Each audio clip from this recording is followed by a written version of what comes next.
This podcast is produced by OnPod, a video content studio near you. Hi everybody, welcome back to the podcast. Today we are here with Britt-Mari Sykes, founder of CANVAS Career Counselling. Thank you so much for being here today. Thank you, Kristen. Thank you for the invitation. Can't wait to get into it. So how would you describe an existential approach to career counseling in simple terms? Yeah, thank you for the question. In simple terms, we're opening space, or I'm opening space for people to talk about their experiences of work and career. We often neglect that area of career development and career growth. So it's an opportunity to talk about our experiences of work and career, how we navigate being part of the world, participating and contributing to the world, how our identities are entwined with what we do, our attitudes, motivation towards work and career. Again, as I mentioned before, having a place in the world, the meaning that work holds for us, and the fact that our work and career mean different things to us at different stages of our lives. So very simply, it's an experiential approach to our relationship with work and career. Okay, and what changes have you noticed your clients experiencing in their work and careers? Quite a few changes. I've been doing this for 16 years. Obviously, the world is changing. It's changed in the last 16 years. Right now, it's changing quite rapidly. And I'm seeing certainly an increase in experiences of burnout. I'm seeing also the longevity of careers. People are working well past traditional retirement age, and so that has a ripple effect on the creation or at least the more prominence of multi-generational teams, people wanting to work differently past traditional retirement age. People are also having different careers and work experiences throughout the course of their lifetime. So that's also changing how we look at career development for young adults. If they're facing the reality of multiple work experiences in a lifetime, what does a career mean? What does a career life mean that is characterized by different work experiences?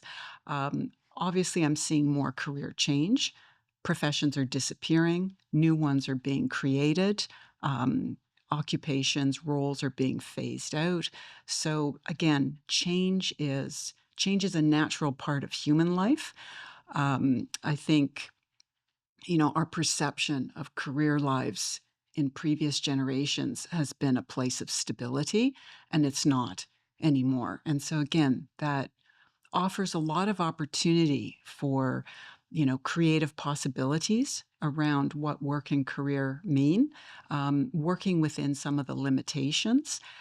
This kind of gets back to an existential approach. It's having these kinds of conversations with clients who are facing tremendous change, whether they're right at the beginning of their careers, middle, or end.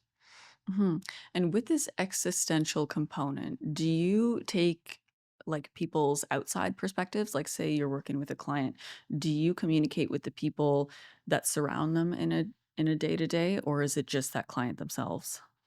Well, every client is embedded in context, and those contexts have an impact on their expectations of work and career, their beliefs around, what a career should look like and how it should unfold.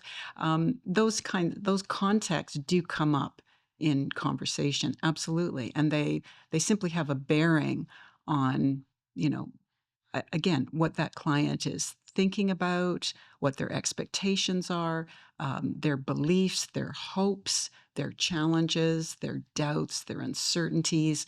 All of that is part and parcel of really fulsome conversation about what it is to be, yeah, again, part of the world and developing a career life. And you mentioned that the world is changing so rapidly. hmm Has the desire for a meaningful or fulfilling career changed among your clients as well? No, I mean that's always there. Mhm. I would say something, and I can't say that this has happened, last week or last year, but there's certainly an underlying question: is meaning and fulfillment and stability and security mutually exclusive? Mm. Given how fast the world is changing and people's focus become more on stability and security, is there such a thing in a career life? Is that something you can count on, or are you constantly kind of recreating that stability and that security? So sometimes they're juxtaposed, and other times it's like, how do you think about these things together and how they play out over the course of a lifetime rather than, you know, it's going to be one thing. Yeah. Um, so it's a really interesting, it's really, really interesting perspective on work and career and just how people are navigating the desire to do something that's personally meaningful and fulfilling. And even that, what defines meaningful work, what defines fulfilling work is personal, Mhm. and it personally changes over the course of our lives. And then when you add in, you know, economic insecurities and changes in the world that ripple down into the job market, and you start thinking about, what does stability and security mean? Mm. What do these things mean when you don't have the same work over the course of your career life? When you have different work experiences, what does meaning, fulfillment, security, stability mean? Mhm. So again, these are really profound questions that I find are on people's minds. Mhm. And an existential approach simply allows space for those conversations. Mhm. I could see a lot of people now sacrificing stability or sacrificing meaning for stability, especially in this economic context and when people have to have multiple jobs. If someone was going through life experiencing working as a form of stability, how do you help them change that when they realize they need it to be a little bit more fulfilling for them? Yeah, that's very common. Again, every person is different. Okay. Again, every person's relationship with work and career and their experiences of work and career are very different. Um, Sometimes we have conversations about, the different, as I mentioned previously, the different meanings that work and career hold for us at Mhm. one stage in our life.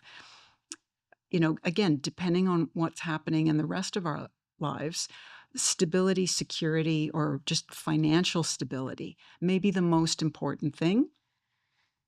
And that's what work and career mean. Mhm. At another stage, again, circumstances may be that we think more about fulfillment. And then it's thinking about, what does that mean to me personally? What does that mean in the context of the experiences that I've had, how I've developed professionally, what I'm interested in, where I want to engage in the world?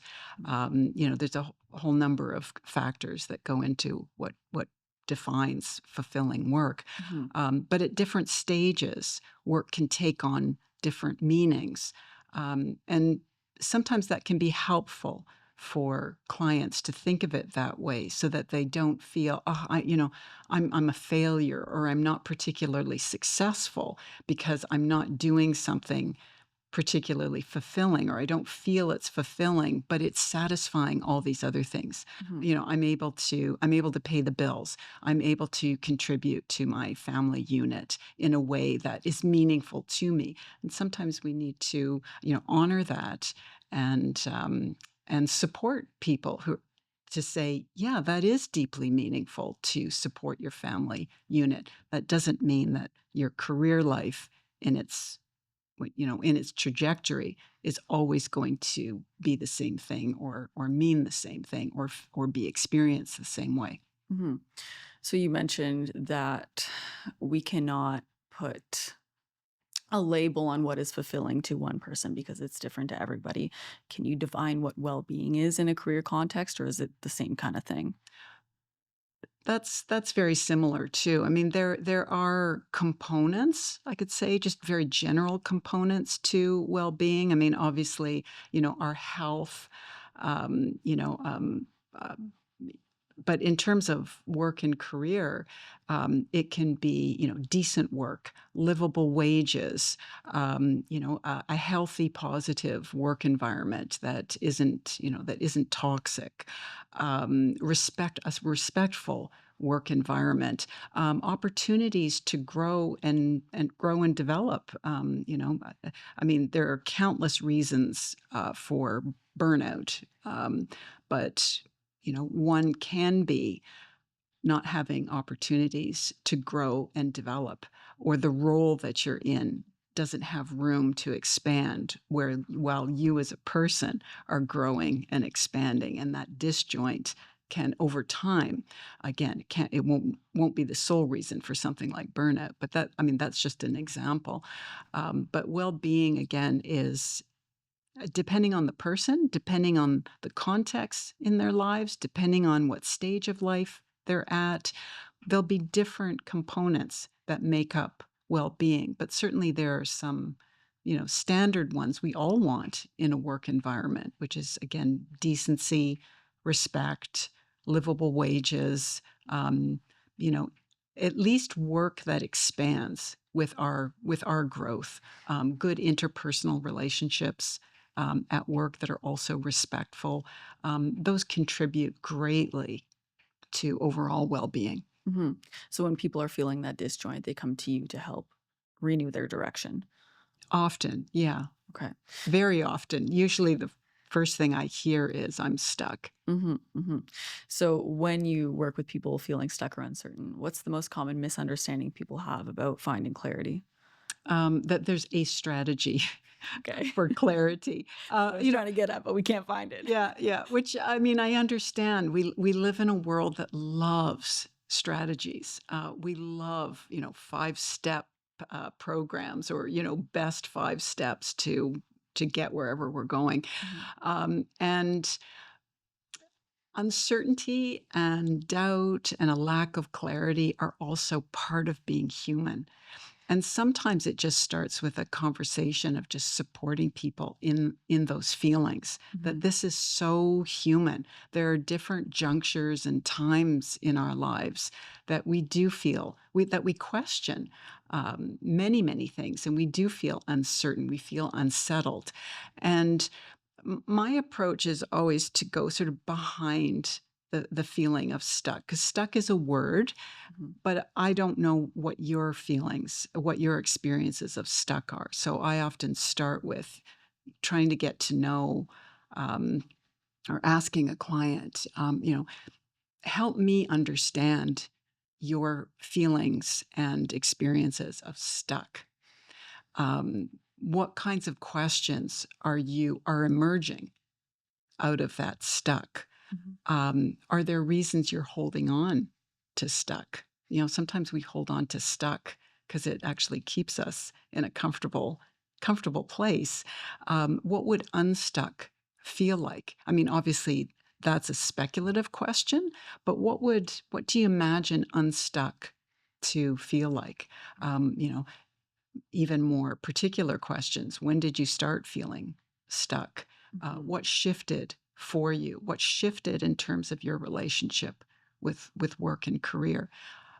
So there are lots and lots of reflective questions. Again, depending on what a client is saying, clients give you a lot of clues as to what they're thinking and feeling and experiencing. And, there's ways of asking very personal, reflective questions to get underneath the word stuck, Mhm. or when someone says, I want clarity. Again, what's important about clarity? And that may sound like an odd question, but it gets people thinking. Yeah, Yeah. why do we need clarity in the first place? Like, what Or is it about it that we just wanna know, Like, people don't like uncertainty, though, not right? at all. No, Okay. not at all. And so sometimes you have to normalize. Often you have to normalize. I shouldn't even say sometimes. Often you have to normalize that doubt and lack of clarity and questioning are part and parcel with being human. Mhm. But it doesn't have to be a dead end. Often, these are great places to start getting creative and to start working with, okay, are there limitations in my life right now? What are they? How am I responding to those limitations? Are there some possibilities? Are there little shifts I can make? Are those limitations out of my control? Are some of them in my control? How am I, reacting to them? Is there a bit of wiggle room to make some adjustments, some changes? So in this way, you're looking at your life with a lot of compassion and curiosity rather than, oh, I've got to find the answer, or oh, I failed at this, or oh, I'm not a success, or oh, it's not right to feel terribly, terribly stuck in my career life, or not have clarity. When you normalize that, it actually opens up a lot of space for interesting conversation and possibilities. Mhm. If one were to find that there were limitations within their control, especially within their career, is it possible to change a path without sacrificing stability or going through a financial strain? Again, that's so dependent on the individual. Mhm. I mean, over many years, I've had clients who, again, for whatever reason, context in their lives or what stage of life they're in, they are willing to take a risk Mm. on change, and they're willing to have a period of unsettling, um, Yeah.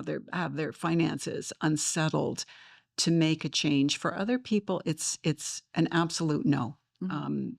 That can't happen for a variety of reasons. So this is where really good conversation versus just strict strategy Mhm. is really helpful for people to kind of work out, well, where do I stand on this? Are there other possibilities? Are there possibilities I haven't considered? If I make a decision that I simply can't take that risk, at this stage in my life, I don't feel comfortable with it. I simply can't. Can I stand behind that decision? Mm. And that too it can be part of a very supportive conversation.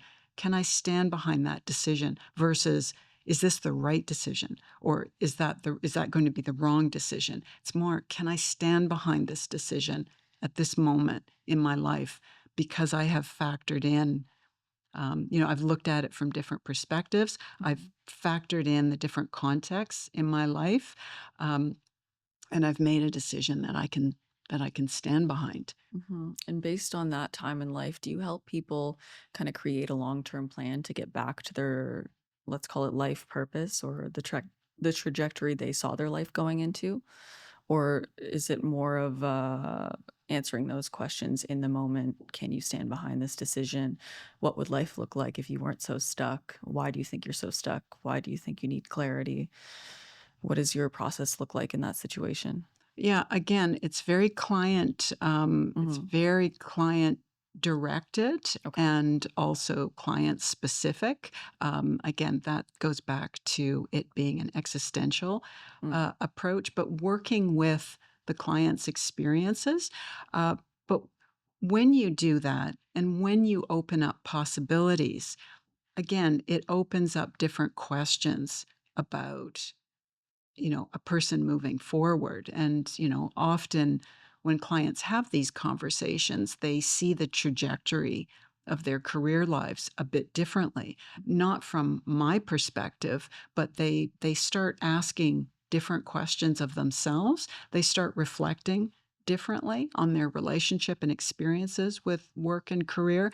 And, that with practice, um, you become more intentional in being the author of your career life rather than being a passive, Mhm. um, you know, um, just kind of a passive recipient of what's happening in the world. I mean, sometimes we are. There are things out of our control, uh, but we're also the author of our career lives, and we often forget that because we're bombarded by strategies. We're bombarded by this is the right or wrong way to do something, and that's not always what we're experiencing Hmm. and feeling. So again, it just sort of goes back to having a supportive place to talk about these things and to find these, for clients to find these openings where they start seeing the possibilities within their life. Kind of lifts the judgment off that and kind of shows them that there's still life beyond work, right? Always, Always, yes. That's always, just how it works. always. Like, We yeah. have multiple identities. Hmm. We may identify very, very strongly with work and career. That's very common. Hmm. But we embody multiple identities, and that's certainly something when I'm working with clients who have burnout. Um, it's a reminder. Hmm. We have multiple identities. Human beings are very dynamic. Absolutely. You mentioned supporting sustainable approaches to stress and burnout. What does sustainable mean in relation to burnout? hmm Again, sustainable for me is anything embedded in the reality of the client's life. So often we look outside of ourselves for clues on how to navigate or manage burnout. I mean, these are just sort of the buzzwords around burnout, navigating or managing. But to be sustainable, we really have to take a look at how the burnout has impacted our lives, how we've experienced burnout to give a personal voice to it. Again, to see what possibilities exist in our life to make changes, adjustments, to look at what is in fact under our control. I mean, there are lots of people who work in work environments that will not change. And that can be really painful if you have burnout and you're returning to those work environments. Mhm. But there are things in your control because we are always more than work and career. So sustainable is finding those possibilities, discovering those possibilities within your life so that clients can draw on those Mhm. now and in the future. Okay, so you also have a rich background in psychology as well as career development. So, what led you to merge those worlds into a single practice? I guess coming from a existential psychological background and framework, I've always been fascinated by how we live and how we navigate life, Mhm. and being part of the world is also having a place in the world with work and career. And I find there's a really nice synergy between the two, between existential psychology and and career development or career counseling. Really lovely synergy. Okay, so you're also working on a collection of essays on the meaning of work. Could you share a glimpse into an idea or theme that's guiding your writing right now? Yeah, something I've probably mentioned several times in the course of our conversation, that again, a career life has multiple meanings. Mhm. There isn't one meaning, and so that's a um, prominent point in this collection of essays on the experience and navigation and relationship with work and career, and something for each of us to think about, depending on how many years of experience you have under your belt in the work world. Think about the different meanings that work has held for you. I can almost guarantee it won't be one. Yeah, definitely. Oof. Anyway, that's too much self-reflection on my part. Is there any one person that has changed your life direction or perspective for you? uh, well, probably my greatest mentor, Dr. Alfred Langla, who is the founder of existential analysis, which is one existential psychological theory. Mhm. But his work and his mentorship, um, meant a great deal to me many years ago when I was doing my doctorate, and that continues. But I have to say, I'm really lucky. The work that I do, I get to talk to people across Canada, and I'm inspired every time I have a conversation with a client. There are just amazing people um, across this country doing interesting things and struggling and creating different ways of working. It's really inspiring. Since your counseling services are national, do you find that different provinces have different issues, or is it all just kind of, a personal journey for everybody?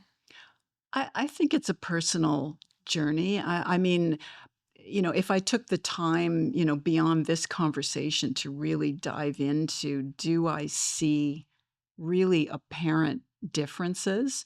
But in the context of this conversation, I would say no. People are people. People, as I said before, people are struggling. People are hopeful. People get discouraged. People get incredibly creative. It's all part and parcel of being human. And I just really enjoy opening the space to have these conversations about, yeah, what is it to be part of the world and have a career life? Mhm. Amazing. And where can people connect with you to learn more about Canvas Career Counseling? Yeah, thank you. If people want to email me directly, they can reach me at hello@mycareercanvas.co, and that's co, not com. Okay, sounds good. We'll link it so we can see it Okay. visually. Yeah, and my website is mycareercanvas.co. If you like, you can look me up on Instagram at my career canvas, and please reach out.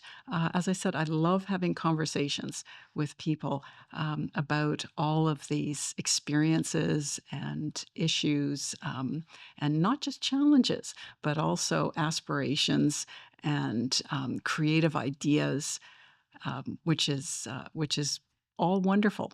So reach out and start a conversation. Amazing. Thank you so much, Britt-Marie. Thank you for your insight and being with us here today. Thank you, Kristen. I really appreciate the invitation. Thank you.